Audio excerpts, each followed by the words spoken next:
After the horrible murder of 22-year-old Gina Mahsa Amini under custody of Iranian hijab police, the protesters' main slogan, is Zan Zandagi Azadi, or Zhan Azadi, means woman, life, liberty.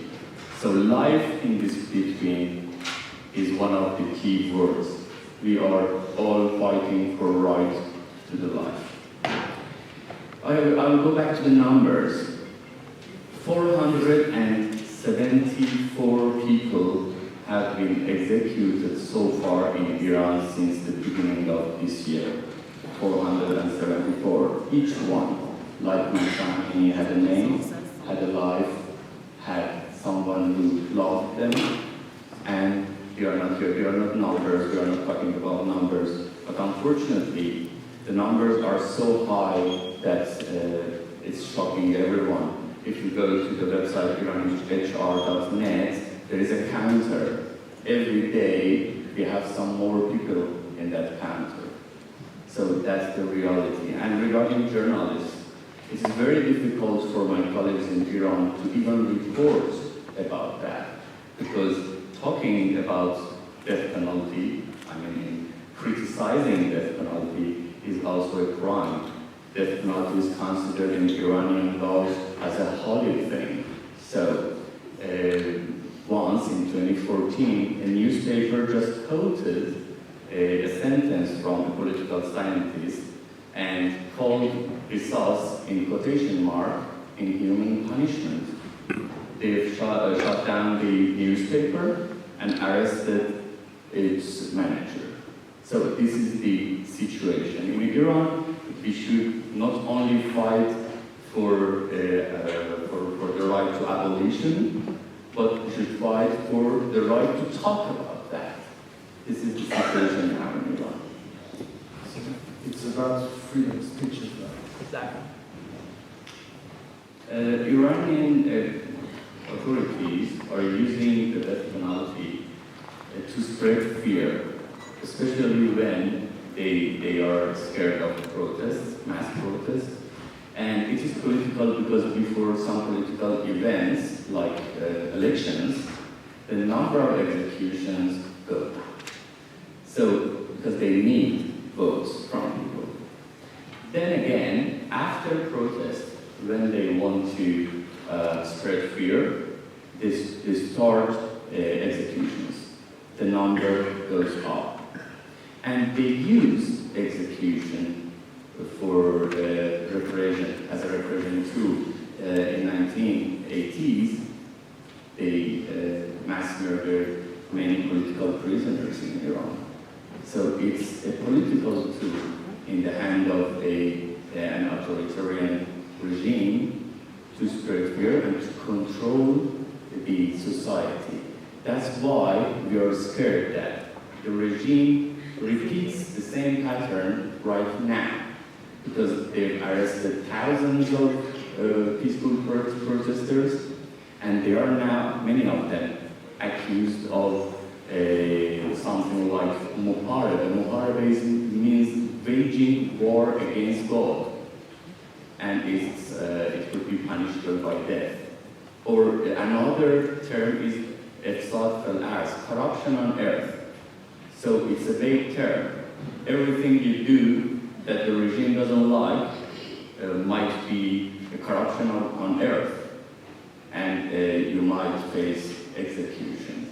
So they use the death penalty as a political tool to control the society, to spread fear, and right now I think we need special attention from the international community. The international community should send a clear message to the Islamic Republic of Iran that it does not tolerate a single execution of protesters, and the international community sees this act as a serious crime. I think it is very important for all of us to raise our voice and to save lives of Iranians.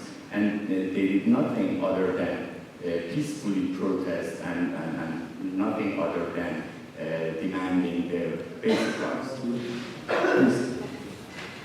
I'm very sorry to hear about Egypt. I do understand from the bottom of my heart because it has happened for Iran as well. At some moments, Iranian people felt isolated, felt forgotten.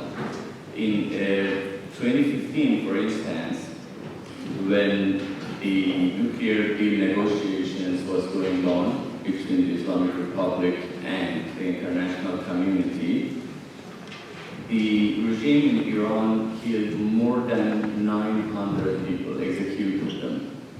So it was a very, very high number, but no one cared because the international community at that time was focused on the nuclear deal, JCPOA. This happened even during this year, 2022. So it is almost 2 months that the international community is aware of what's going on in Iran, because all of the people are in the streets protesting. Before that, as I mentioned before, so far, since the beginning of 2022, more than 400 people, 474 people at least, are executed in Iran. 3 months ago, nobody in the international community, I mean among politicians, of course, and I'm not talking about us because it's our concern, of course, but I'm talking about politicians.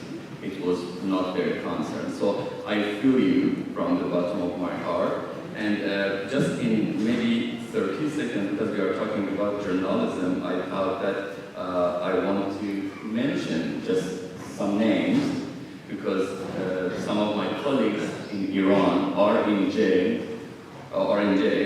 just because of reporting the death of Mahsa Amini. Nilufar Hamedi and Elahe Mohammadi are arrested. They are now under interrogation just for reporting about murder of Mahsa Amini. Nazila Maroufian, another journalist, is jailed and she is under interrogation just because of interviewing Mahsa Amini's father, just because of that.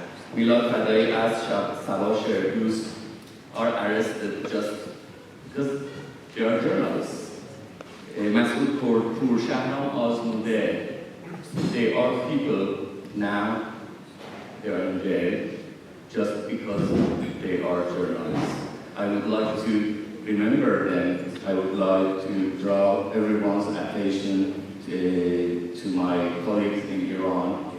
And, journalism is not a crime, but they are in jail just because of reporting. So we need the attention of international community in this regard too. So we should be all